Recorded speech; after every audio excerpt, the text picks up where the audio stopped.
Good afternoon, YouTube and the internet. Today I'm working on the Falcon. If you saw my last video, you probably know what's going on. Effectively, I had to replace a high power, can't even English. I had to replace a high pressure power steering line, and while doing that I decided to pull off the reservoir and the pump. I wanted to inspect the reservoir to make sure it was not the source of the leak, and I got so much footage and I've done so much that they actually warrant being their own two videos. So I will have a power steering pump video up, should already be up. No, the power steering line video should already be up, and then this should be the video specifically for the pump. So there will be a little bit of overlap of footage, hopefully not too much, and yeah, so keep watching to see how you get the pump out.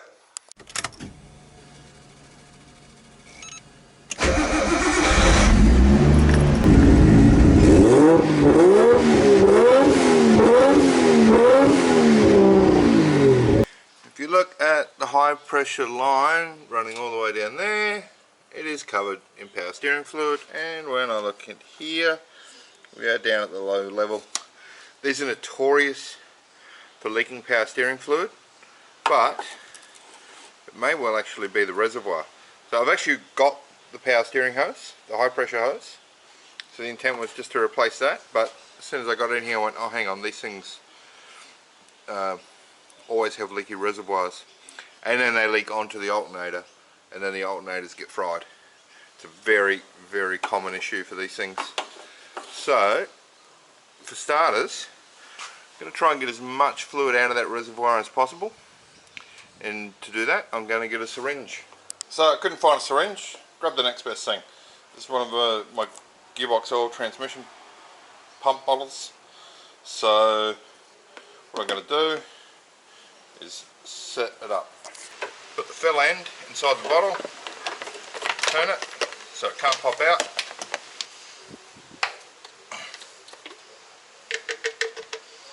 Do the lid.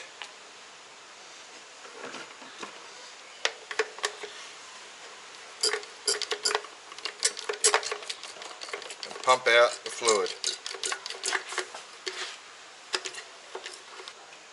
Now, unfortunately, due to the design of this, I can only get the pump, that shaft to about there, and all that bit down the side is still full. So we're going to end up with oil everywhere. Okay, and with this reservoir, I believe, I'm wrong. I was going to say I believe it just pops right off, but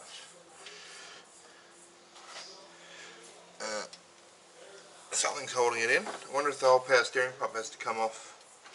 Of course, like always, you're learning with me. I've not done this on a Falcon before. I've got no idea how this comes off, but I'll figure it out. I know how to get that hose off, but I want to take the reservoir off and make sure it's not the cause of the leak and it's just running down the hose externally. I don't think that's the case. You know, these are common for leaking. Alright, let's pop that back on so no crawlies get in there. I thought these just popped off effectively, and it may actually do that, but it feels pretty damn solid. So I'll be back in a minute with the answer.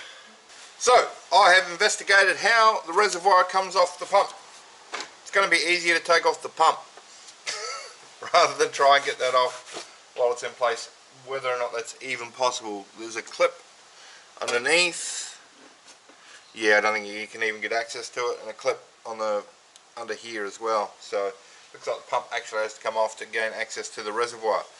So the high power, let's get the low pressure line off first. Okay, is this one short enough? Yes, it is. So this is a low pressure return. If you don't own a short and long ratcheting screwdriver, you're doing life wrong. Ratcheting everything is the key. And boop, that's that free.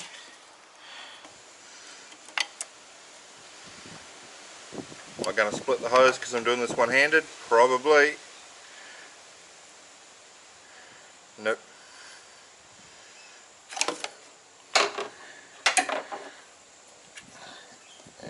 we don't seem to have a lot of loss coming from the bottle at all, which is a good sign. Makes me believe it is actually empty.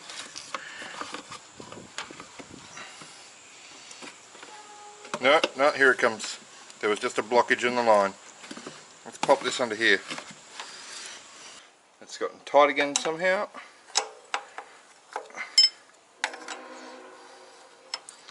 Again, with an engine bay the size of this bloody thing, why they have to put things under and around other things makes no bloody sense. I mean, surely this could be further back. Now apparently one of the common problems is the actual O-ring on this hose being to blame. Voila. And no, that actually looks reasonably dry on the thread, so it's hard to tell. Car that this old, shit gets everywhere. So to get the pump off, we've got to loosen the belt, and that is a 10mm.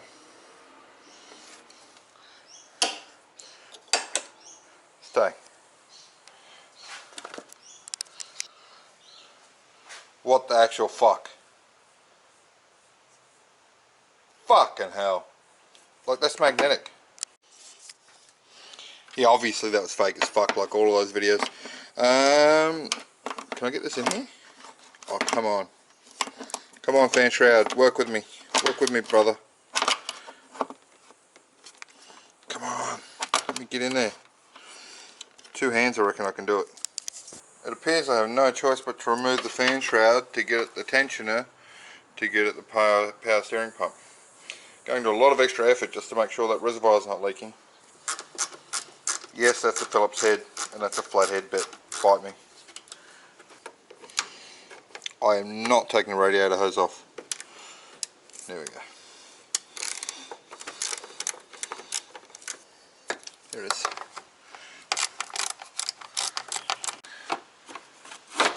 Okay, is that enough movement? I reckon it probably, well actually.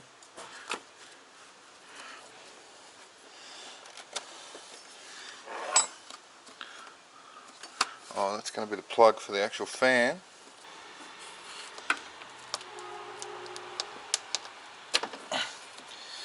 Is there anything else connected to this? Probably. Okay, just had to pull the intake out, pull this out of the way, radiator shroud slipped up, out of the way, no problem. Now, if this is not enough access, I'm going to shoot someone. I can't even hold the camera where it needs to be. Hoping I've got the right end of this. Oh, okay, I see there's a thing there to do a thing with a thing. Because it's the same size as drive that I'm using. Can I just pry it? So there's a 3/8 inch drive hole here, so you put a drive in that. Pull it out of the way, tighten this back up. Genius. Oh, jeez.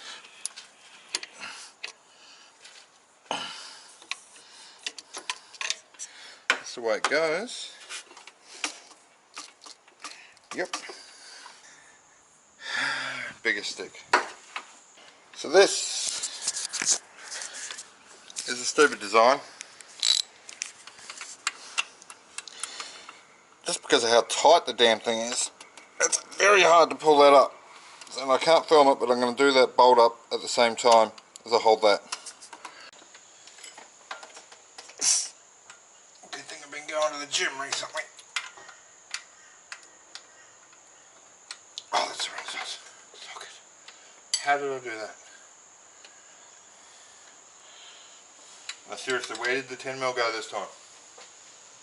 It's not even a joke. There it is.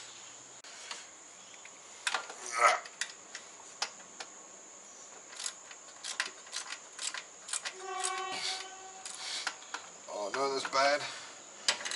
That's bad.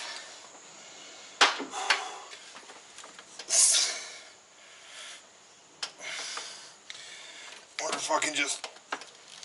Yeah, I think that's how you're supposed to do it. You just relieve it to get the belt out. And then relieve it to put it back in. You don't lock it back in place. Idiot. So there's a few bolts behind there. You go through the hole.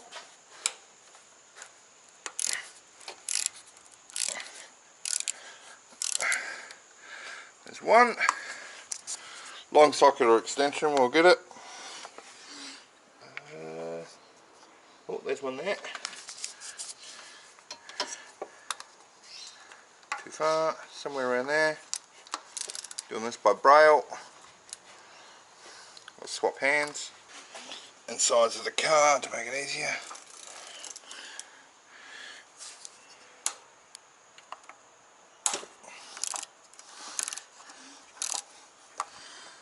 And then where's the third one? Down there.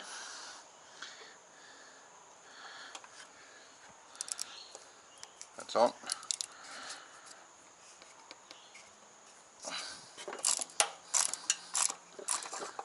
So I'd say this one's been replaced once before, and whoever put it in decided they should use an entire bottle of Loctite on this bolt. That was the top one. Goes right through. I'll poke something through it, pop it out. It's undone. With a snip of cord. Is that hole lined up? Yep. Just shove it out. Okay, this one is quite long. So that one goes on the bottom. That one went on the side. This one went on the top. One power steering pump. Ah, it's leaking. So, the reason why I wouldn't be able to get this off on the car is you have to release this clip and this clip and slide them off to get that off that assembly. So, well done again, Ford. Any wonder why you went broke in this country with the cost of labour here? Anyhow, let's take this down the shed and do that, I think. Actually, just looking at the underside of this pump, it's a pretty good indicator that the leak was here. It may have just been the O-ring and not the hose. I spent the money on the hose. If you want to disassemble this first and check, I'd recommend doing it. It might save yourself a few bucks. O-ring's like $2, hose is 120 something bucks. But I got the new hose, it's going on. I don't know if you can see that clip, I can barely see it with the amount of shit on it. So set this so the clip's hanging off the edge a bit, because it's got to slide that way. Prying screwdriver.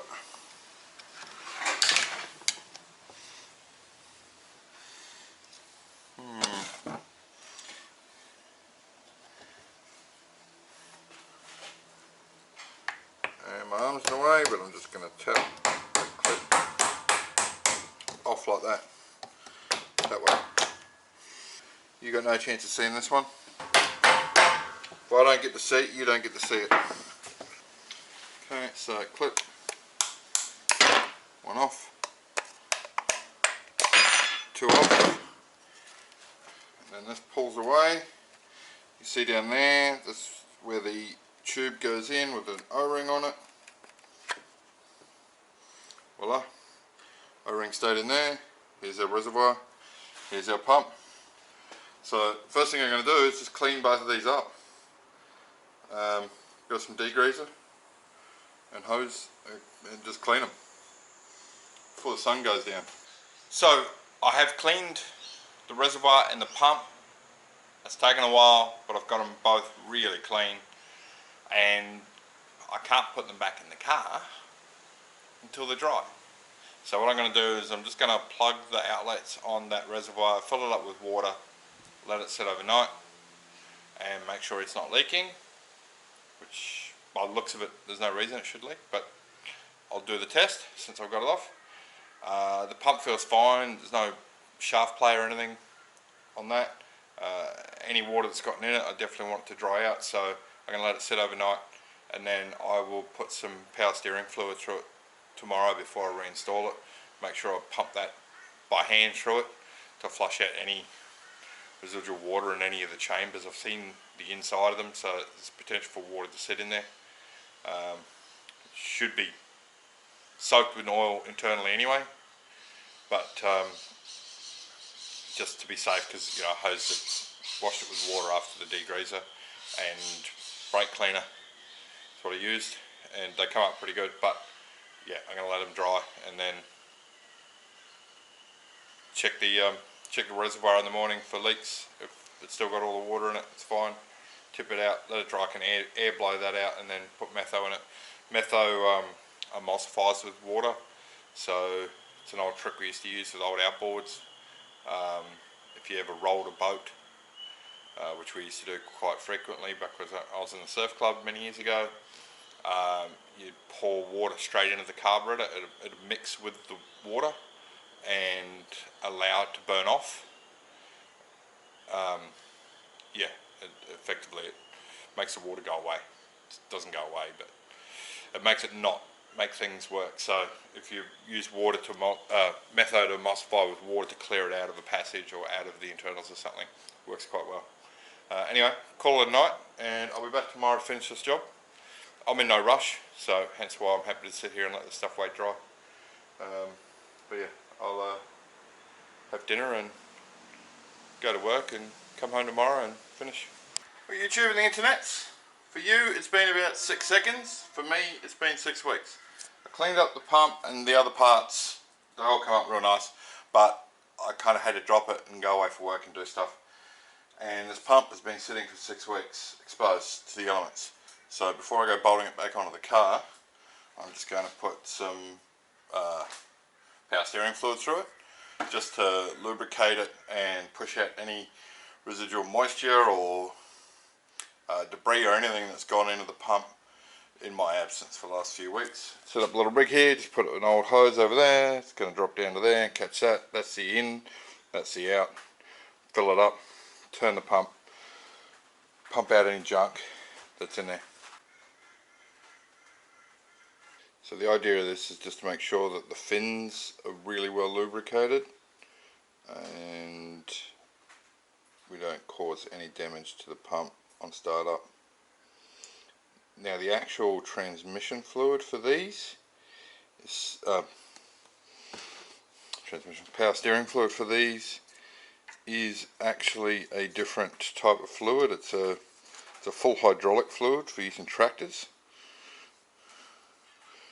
But there we go, now it's coming out there. It's literally being pumped out and it looks pretty clean.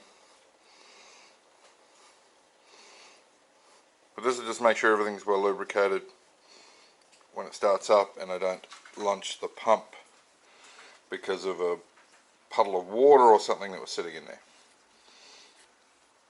Yeah, so the actual power steering fluid is some sort of hydraulic, like tractor hydraulic fluid, according to the manual, Mobile 424 or something like that. I googled it, it's like an industrial hydraulic fluid. I'm not going to use that. I'm not going to use power steering fluid either, and the reason is on older cars it's fine, but on these there's talk about because of the detergents in the power steering fluid, you run the risk of just pumping it back up here. You run the risk of having debris cleaned out of your power steering system. Sounds like a good idea till it gets into the pump and it launches the fins. If you have a look at the inside of the pump, think of like a rotary motor with like the apex seals, except instead of 3 there's like 20, and as they go from wider to smaller, as it closes up the chamber, that compresses it and then it releases out through the high pressure side. That's how you get your pressure. So yeah, you don't want to damage them, otherwise the pump's lunched. And it's not worth pulling it apart to fix it. You just replace the pump. And I don't want to have to do that because I'm just going to have put this one back in. But that's working. That's lubricated now internally. And like I said, it's nice and clean. Ready to go back in. Just now when I poured all the fluid out of this, there was actually some water that's come out. So I'm going to repeat this a few times until such time as when I do that, there's no water coming out of the pump. Obviously water and oil, they will mix in this sort of system if you make them, but it's no good for anything. So I'm just going to keep flushing it till it's all gone, then we'll put it back on. So there's our nice clean pump and reservoir. Now obviously the reason I took this off was to test. So the pump is fine, the bearings are good, well lubricated now as well, and the reservoir does not leak. So I'll put back together. Don't forget when you're going to reassemble this after being away for 6 weeks that you left a random O-ring, or the O-ring that goes between the reservoir and the pump, that you left that sitting on a shelf in the shed somewhere, and it's going to take you an hour to find that O-ring.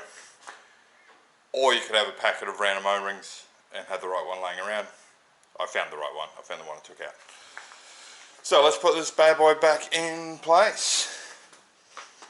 And again, because it's been 6 weeks since I've looked at this, I forget where everything goes. So I'm going to have to figure it all out again. So obviously this just slots in here. There's 3 bolts. Now what I did do when I took this apart is I put these bolts in the orientation they go in. So this one goes in the bottom, this one goes to the top right, this one goes on the top left, or you know, it could be slightly askew, but it's something like that, where this is the uppermost, this is on the right, and this one's at the bottom. Yeah, let's put them back in the holes that they came out of. There's one there. So let's get that one. Can I reach in? No way I'm going to be able to reach in there without dropping that. I'll probably use this. If we can get the first one lined up. I'm going to need 2 hands for this, but you get the picture. Pro tip, when you're doing stuff like this, just get your bolt started enough to make sure nothing's going to fall off. Don't go doing anything up, because if you do, you'll never get the other ones aligned once you pull it tight. So that's just sitting there loose, maybe halfway in that bolt, enough to clear the pulley, enough to hold it on, but not enough to stop me moving it and getting the angles I want for these other bolts, which have to go in these holes. So now with the pump installed, the bolts back in, I'd recommend putting thread locker on those, because one of them backing out into the back side of this pulley is a bad time. But yeah, now with that pump fully installed, we get to put the serpentine belt back on, which should simply be a case of getting that one over there with the help of using my little lever that I've still got hanging down there to take the tension off, do up the tensioner, put the fan back in, and I think that's us done for the pump. The other video that I'm doing concurrently is that high pressure hose. Oh, don't forget to put the low pressure return. That goes back on here. It's a single hose clamp, which is not on the hose. I guess I put that somewhere safe. Don't know where that might be, but it's not on the hose. Yeah, so the rest of this is to do with the high pressure hose video that I'm doing at the same time. Anyway, let's get this on.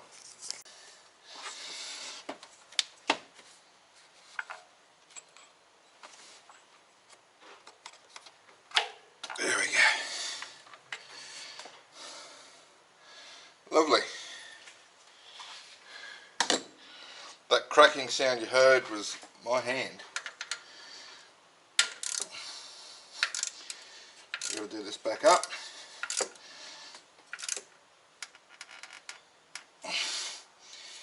Now the tensioner is tight, should be fine. Let's put that hose on so this job's finished. Find it really hard to believe I pulled a hose clamp off that and didn't leave it on the hose. Yeah, that is precisely what I did. It was sitting over there with some other stuff. So normally I would leave the hose clamp on the hose.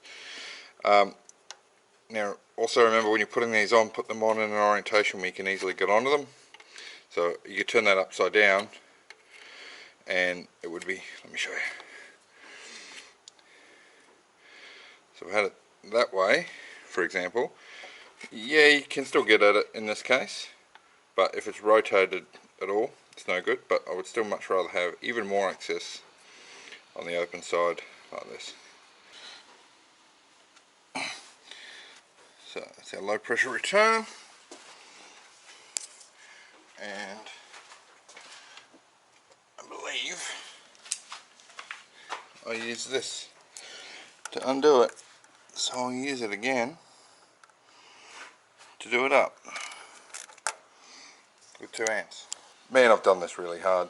I've made this all very hard on myself, but that is that in. Oh, hang on, let's put the fan shroud, the fans, not just the shroud, the fans, the intake pipe, let's slam all that back in first before I get too excited and think I'm finished, because I'm not.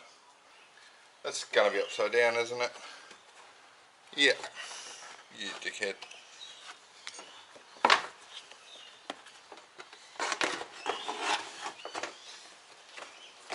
Stick it to the top.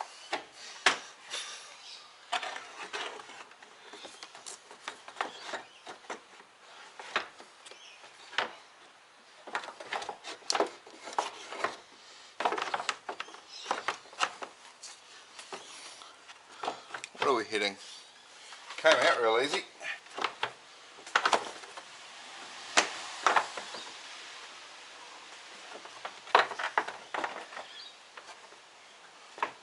Ow!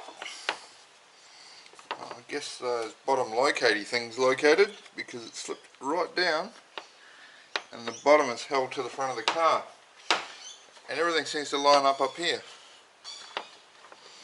1 bolt, 2 bolts. And there should be a plug to power these fans here somewhere. Where is that? Here.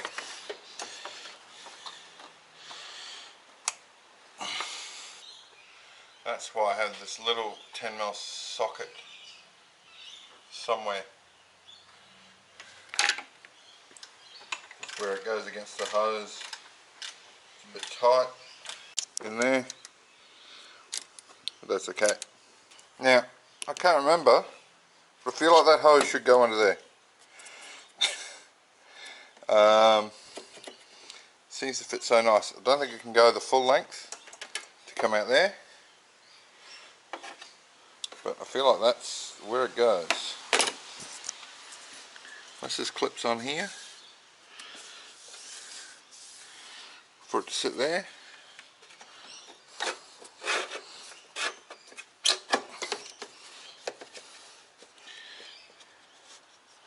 I mean, it can just sit there. I'm going to put it behind the shroud so there's no chance of it going anywhere.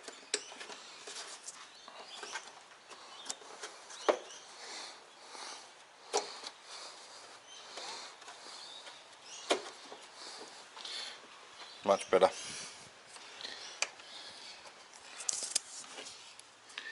And you're upside down, our last little bolt.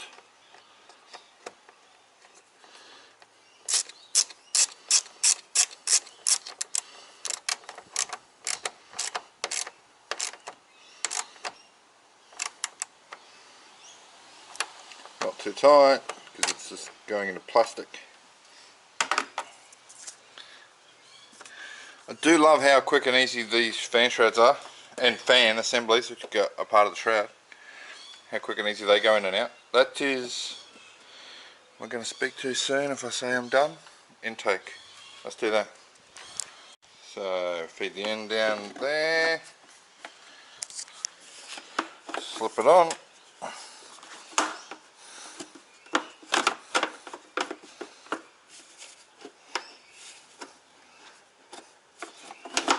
Seems about right. because now they're located over those screws. This feel, yep, over it on the back. The wrong type of screwdriver. It's never the wrong type if it's ratcheting. I think I've just had my finger in the frame for the last 2 minutes. This video is going to have been exhaustively long, so if you've made it this far, congratulations. That's kind of stripped. We'll leave it as it is. This one's tight.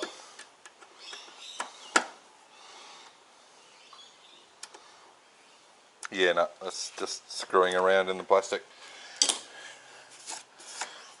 Okay, we're fully assembled. Now I just got to go get some power steering fluid, clean all my grubby handprints off this what was a clean reservoir. God damn it. Bleed the system, and then we're done. So I'll show you how to bleed it as well. But first I need the fluid, which I don't have any here. So I will run down Supercheap Auto and get some. I hope they're open. It's Easter Monday. So some of this will be going down the low pressure line until it reaches whatever head pressure it can against the air that's in there. Fill this right up. And then while that sits there and air will naturally try and bubble its way out, I'll clean up all these tools and get ready to start the car. So jumper pack's on, ready to go. It's been sitting for weeks, it won't have any juju. It says the system takes 1 litre. I got half a litre in there. So I'm expecting, just on the key turn, for it to pretty much pull that whole reservoir through. Yeah, don't like flat batteries.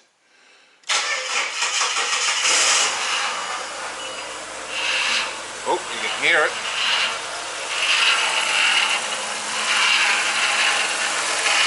You see the level dropping slowly.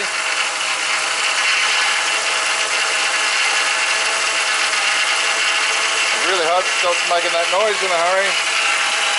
All the way left, all the way right. Now in the middle, I'm going to turn that off. That sounds awful. Oh dear. Plenty of air came out. Good news. This hasn't separated. The air's just all come out of it. So it's just cavitating, and it could be pulling air in, or it could just be the air in the system. And as you can see, the oil in the reservoir's settled down. The air's come out of that. So let's I'll start it again. See what happens. Let's put the lid on in case it bubbles up and expands again. Now I did overfill it with the intent that the overfilling would compensate for the air coming out of the system. Let's go again. But that sound was almost certainly the air in the pump, not any damage to it, because it spun freely in my hand. I am half expecting it to make that noise again though. Not that one. That one.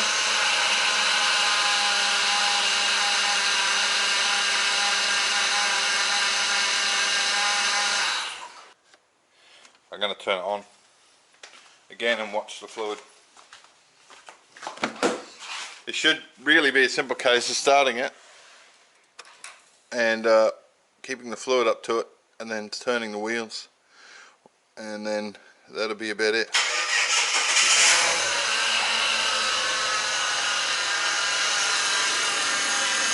Oh, the sound's going away? Lovely. Just some fluid I prepared earlier. Top it up.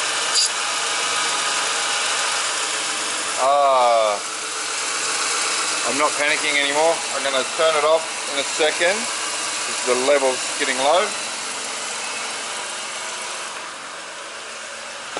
Just had to work the air out. It had me worried for a second. So it's just the air being compressed and cavitating through the pump. Whew. And I will leave some of this in just so if you do the same job and you end up with the same god awful sound, that you don't panic and go, it's broken. So I'll top that up. It is a little bit over full, not by a lot, because there's still going to be air in here. You can see it bubbling up. So I will leave that to rest for a minute. Come back. Okay, now we're up to the step, should be really step one normally. So when you start it, you don't have the horrible noise. Perhaps I'd recommend filling the reservoir and giving it an hour or something, just for the fluid to make its way through and all the air to make its way up in the reservoir. Top it up, then start it. It's got the air sound again.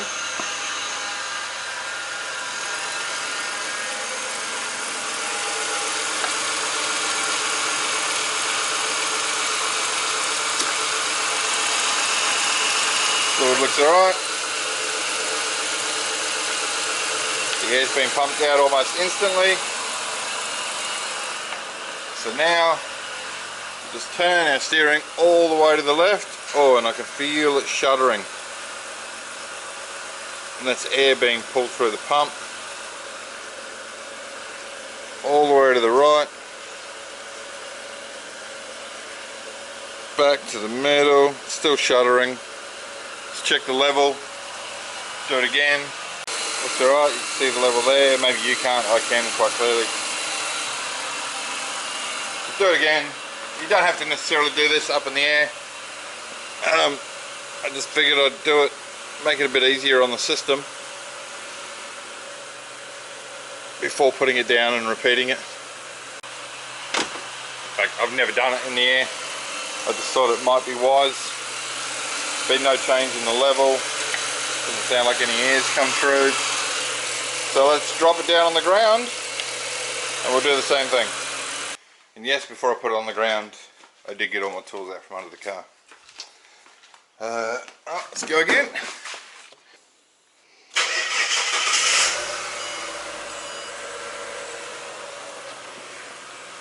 Now I'm looking for the dash. I don't see any power steering light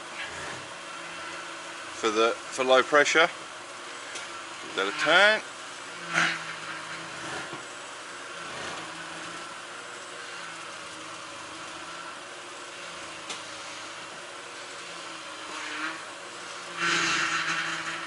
All that you can hear is air being bled.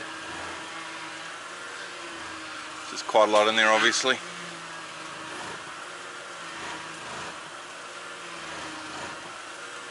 I'm looking at the level from here, I can see it. You probably can't see it with the camera. Rightio.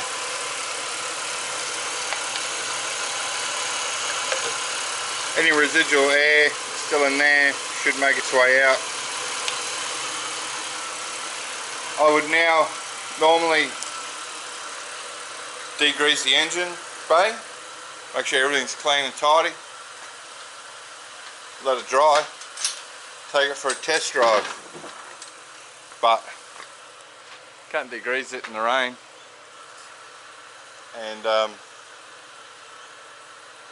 it's unregistered, so I can't take it for a test drive. But if yours is registered still, that's what I would do.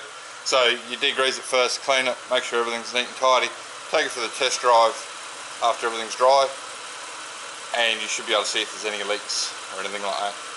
Also the test drive will pull out any residual air. There's obviously tiny amounts of air still in that system, but it's not enough to stop the power steering from working, and it will make its way out over time. It's sort of a self-bleeding system. It's already better.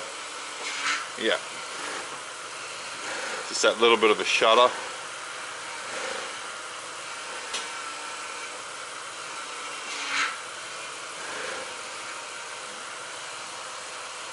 But the power steering is functioning as designed. The shudder will be the air, and I'm talking a very, very tiny amount of air. But that's the job done. Apart from those steps I just said that I'm not going to do on camera, because this video is bloody well long enough. One more job to do for Rego is the bump stops. I'll get onto that this afternoon as soon as I finish editing, I think. I may not have time, not sure, but hopefully should be a very quick job, very short video. I might be able to knock that out in an afternoon before I go away to work. But for now, that's it, finally, for this video. Thanks for hanging around. Alright, See ya.